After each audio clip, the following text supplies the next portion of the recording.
tardes, mi nombre es Miguel Tovar, estudiante de la asignatura de Sociología Rural.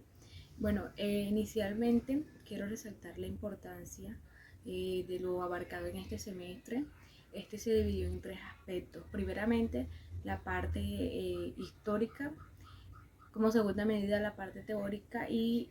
como tercera medida la parte de transformación y proyección en contextos situados y contextualizados de la parte rural. Entonces, partiendo de esto, cabe resaltar que para llevar a cabo todo lo visto en la asignatura, se tiene en cuenta el enfoque sociológico, logrando así una definición y una explicación de lo que es el campesinado y teniendo como base esa mirada teórica y los enfoques que muchos de los autores nos propician para poder tener una visión más clara acerca de esto. Bueno, por lo tanto, cabe resaltar que en esta parte se dan muchos aspectos económicos, políticos, sociales, culturales, y que a partir de esto se dan unos debates teóricos, valga la redundancia, para poder explicar y profundizar un poco más lo que es el campesinado y todo lo que conlleva la zona rural. Hablando un poco de la historia, cabe resaltar que gran población de Colombia es perteneciente a la parte rural y que aquí se desarrollan diversas actividades, diversos modos económicos, políticos, sociales, culturales y se da una diversificación de manera muy marcada. Bueno, aquí se dan muchas dinámicas que a partir de estos contextos se miran como poco evolucionados, se utilizan términos que al final lo que hacen es menoscabar la vida campesina. Entonces, debido a esto, muchas personas deciden emigrar a la zona urbana, de pronto queriendo salir de ese supuesto atraso o también buscando nuevas oportunidades de vida, nuevas oportunidades laborales, económicas, políticas para su familia y para ellos mismos. Bueno, en la parte teórica, esta mirada se toma desde las demandas sociales que se dan en la zona rural, donde muchos teóricos hacen una especificación de la relación que existe entre lo rural y lo urbano y así miran esos movimientos que surgen a partir de ello. Bueno, podemos decir que muchos teóricos empiezan a abordar esta temática de ruralidad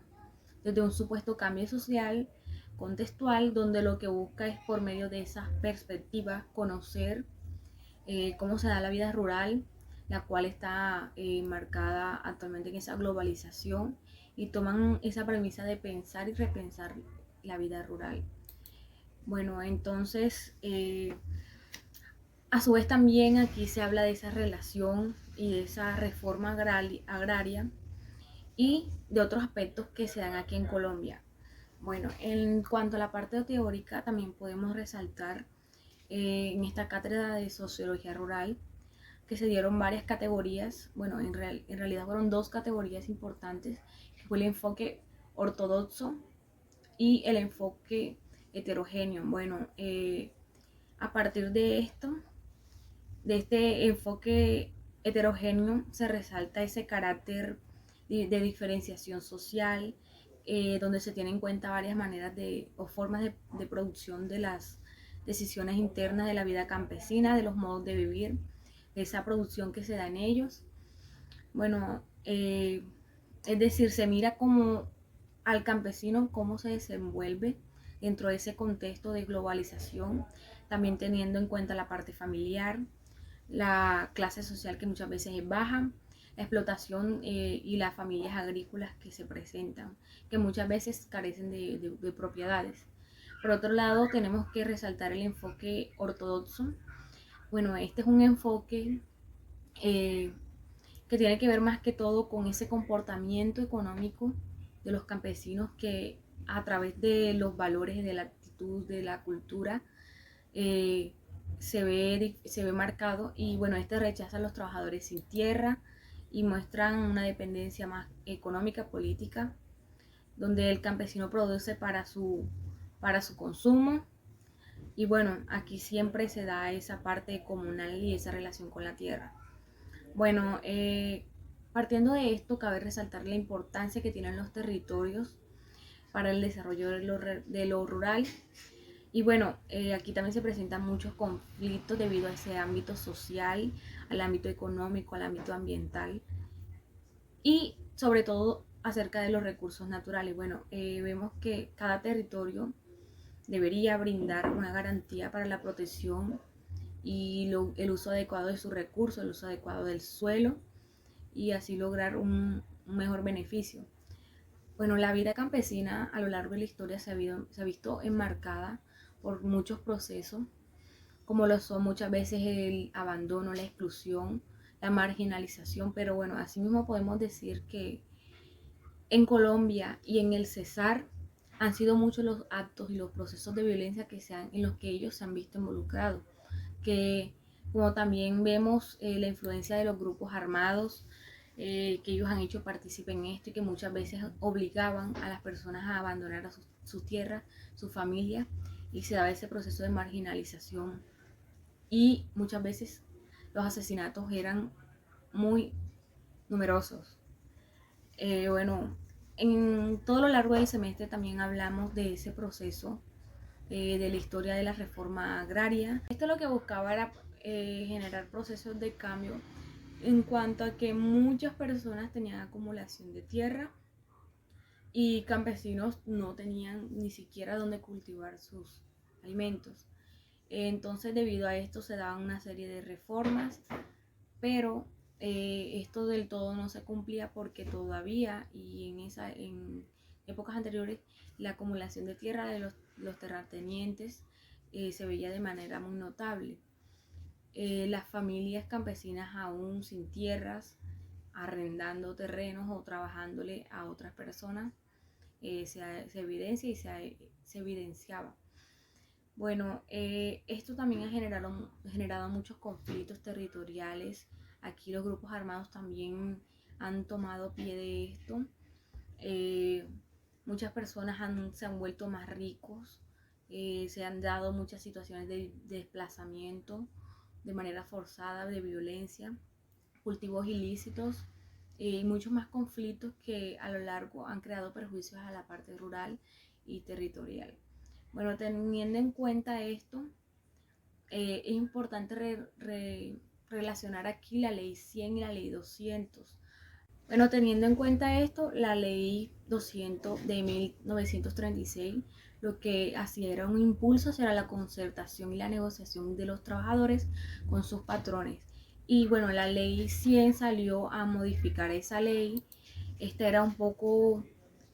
más amplia, lo que buscaba era otorgarles a los campesinos, los cuales eran cultivadores, unos territorios. Y bueno,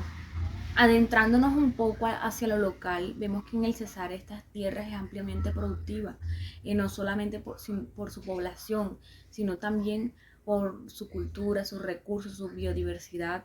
también por muchos otros aspectos sociales. Y bueno, esto también trae una cierta desventaja. ¿Por qué? Porque los grupos armados, debido a esa riqueza que se daba, como es en el caso de cultivo de las tierras fértiles, se aprovechan de eso para hacer siembras ilícitas y también de la zona carbonífera también tomaban pie de esto. Generaron muchos conflictos, muchas muertes inocentes, la incidencia de la corrupción, obligaban a mandatarios a hacer actos de corrupción o si no, eran asesinados. Y bueno, también encontramos que se dan muchas obras sin terminar que a la larga vienen a ser unos elefantes blancos porque los recursos no se ven. Muchas personas desaparecidas que a esta hora todavía no aparecen, sus familiares aún no los están buscando. Mucho desplazamiento forzado, muertes, muchas incidencias en la toma de decisiones de las personas, amenazas y muchos otros procesos que se han generado a partir de esa riqueza del departamento, de esa incidencia minera de esta zona. Y bueno, para hacer un alto a esto, muchas personas pusieron un pie de lucha, pero lamentablemente fueron silenciadas. Hablando un poco acerca de la proyección de los contextos situados, contextualizados alrededor de lo rural, bueno, encontramos que en cuanto a esta proyección, Bueno, hablando acerca de la proyección en contextos situados y contextualizados alrededor de lo rural, encontramos que esta proyección se centra en ese contexto rural, en ese campesino, en el que no se debe quedar en el rol pasivo, en el rol marginalizado, sino que debe resaltar sus conocimientos acerca de la tierra, acerca de la naturaleza y de las siembras, y así poder generar una visión más amplia, y pues teniendo en cuenta que ellos son los que nos producen y nos eh, generan la mayoría de los alimentos que consumimos, tener ese autorreconocimiento, esa aceptación del valor de lo que es el campesino, de que ellos deben superarse, y también dar pie a la resolución de muchos conflictos para lograr así un bienestar. Bueno, aquí los entes gubernamentales y los agentes estatales deben jugar un papel importante en cuanto al compromiso con estas personas, con crear políticas públicas que logren mitigar y romper esas barreras para poder otorgarle unos medios de superación, ayudarles en cuanto a una mejor tecnología, a unas mejores vías para exportar sus alimentos, una productividad que les sea beneficiosa, que les genere una sostenibilidad para ese sector rural, y teniendo en cuenta el rol de la mujer y los jóvenes, que muchas veces a esto no se les tiene tanto en cuenta. Bueno, en cuanto al cesar, sabemos que la estadía de las minas es pasajera, que estas minas carboníferas no van a quedar para siempre, y que estas han traído consigo modificaciones a lo que es la parte cultural, la parte rural. Bueno, teniendo en cuenta esa cultura y esas nuevas tendencias que se han generado, esto ha perjudicado lo que es la parte agrícola. La agricultura ya no es como antes, ya las siembras no son iguales, ya muchas personas se han dedicado solamente a negocios alrededor de la zona minera, billares, locales comerciales, entre otros, ventas de comida para los trabajadores de la mina, y ya la parte de la agricultura se ha olvidado que este era el punto de partida de esta región y como la parte fuerte. Se busca como tener unos agentes de cambio para lograr una nueva ruralidad y que la agricultura tenga esa visión sostenible, donde todo esto sirva para la innovación, para la conectividad y la infraestructura de este sector rural. Bueno, el mensaje que se tiene, aparte de todo lo hablado en cuanto al carbón, en cuanto a todos los procesos de violencia que se han dado, ese mensaje consiste en modernizar a Colombia, y esto se lograría teniendo en cuenta la participación de la zona rural, ya que muchas veces a ellos se les ve excluidos, como ya se había mencionado, se les ve vulnerados, y sería propicio tenerlos más en cuenta para poder así darle ese reconocimiento, entendiendo todos los conflictos que ellos han vivido, no dejándolos aparte, sino resaltando lo que son como campesinos, como agentes rurales, y que ellos puedan superar esas barreras que tienen. Y que se dé una reforma rural de manera transformadora, incluyente, que nos dé que le dé una mejor importancia y mejor. Colombia.